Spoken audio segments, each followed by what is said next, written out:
how to have phenomenal mental resilience. Morning arrives without mercy. Light cuts through the dark, and with it comes the familiar weight.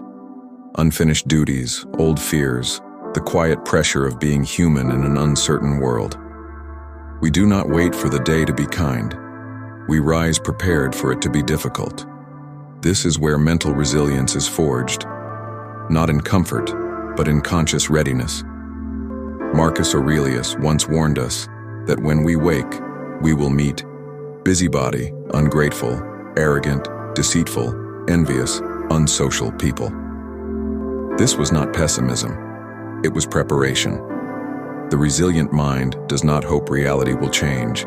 It trains itself so reality cannot break it. What follows are 7 actions, not tricks, not affirmations, but a way of living. Together, they form a single thread, the slow, deliberate reclaiming of sovereignty over the inner world. 1. We begin the day by separating what is ours from what is not. Before the world speaks to us, we speak to ourselves. We draw a hard line between what belongs to us and what never will. Our judgments, our intentions, our actions. Everything else, opinions, outcomes, luck, praise, blame, lives outside our command. Epictetus taught that most human misery comes from confusing these domains. We suffer not because events are cruel, but because we demand control where none exists. Mental resilience begins the moment we release that demand. We do not say, "Nothing can hurt me." We say, "Only my choices define me." And in that clarity, anxiety loses its grip. 2. We anticipate difficulty without resentment. We do not rehearse success alone. We rehearse adversity. The resilient mind expects resistance, delayed plans, misunderstood intentions, emotional turbulence. When hardship arrives, it feels familiar, almost invited. Seneca advised us to train ourselves against hardships so that when they come unannounced, they do not come unarmed. This anticipation is not dread. It is calm acknowledgement. If frustration arises today, we will not be surprised. If temptation appears, we will not panic. If pain visits, we will not collapse into self-pity. We have already met these guests in thought, and because of that, they arrive weaker. 3. We refuse to let emotion become a tyrant. Emotion is not the enemy. Surrender to it is. Anger promises strength, but delivers blindness. Fear pretends to protect us while shrinking our world. Desire whispers that fulfillment lies just one more indulgence away. We pause before reacting. We create distance between stimulus and response. In that space, reason steps forward. Marcus Aurelius wrote, "You don't have to turn this into something. It doesn't have to upset you." This is not denial, it is authority. We acknowledge the feeling, then decide whether it deserves command. Most do not suffer because they feel deeply. They suffer because they obey blindly. We choose differently. 4. We practice voluntary discomfort to strengthen the mind.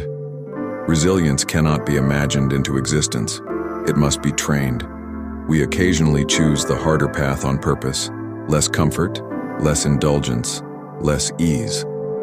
Seneca practiced sleeping on the floor and eating simple food, not to punish himself, but to remind his mind that it needs far less than it fears. When we embrace small discomforts voluntarily, we rob future hardship of its terror. Cold mornings teach us endurance. Silence teaches us clarity.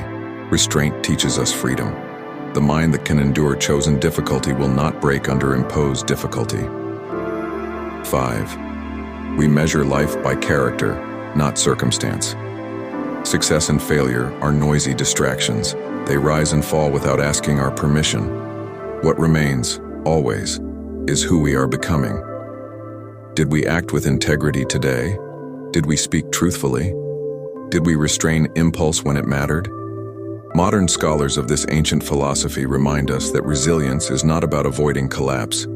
It is about returning, again and again, to virtue as our compass. External winds are temporary. Character compounds. When we anchor our self-worth to virtue, the chaos of the world loses its power to define us. 6. We reflect each evening without self-deception. At day's end, we look inward, not with cruelty but with honesty. Where did we act well? Where did emotion overrule reason? Where did we betray our own standards? Seneca described this daily examination as a form of moral accounting. No excuses, no self-hatred, only truth. This practice turns mistakes into teachers and progress into momentum. The resilient mind does not hide from its flaws. It studies them, and tomorrow it adjusts. 7. We remember that we are part of something larger. Finally, we step beyond the self. Our struggles are not unique. Our pain is not isolated. We walk the same path as countless others, past and present, who faced fear, loss, and uncertainty, and chose not to be ruled by them. Marcus Aurelius reminded us that we are made for cooperation, not complaint. When we align our will with reason and our actions with the common good, endurance becomes meaningful. We are not merely surviving. We are contributing. We are becoming. Mental resilience is not a shield that blocks pain. It is a discipline that transforms it. Each morning we begin again, not because yesterday was perfect, but because today demands our best effort. We do not chase invulnerability. We cultivate mastery, and over time, quietly, almost imperceptibly, the mind grows unshakable, not because the world softened, but because we did.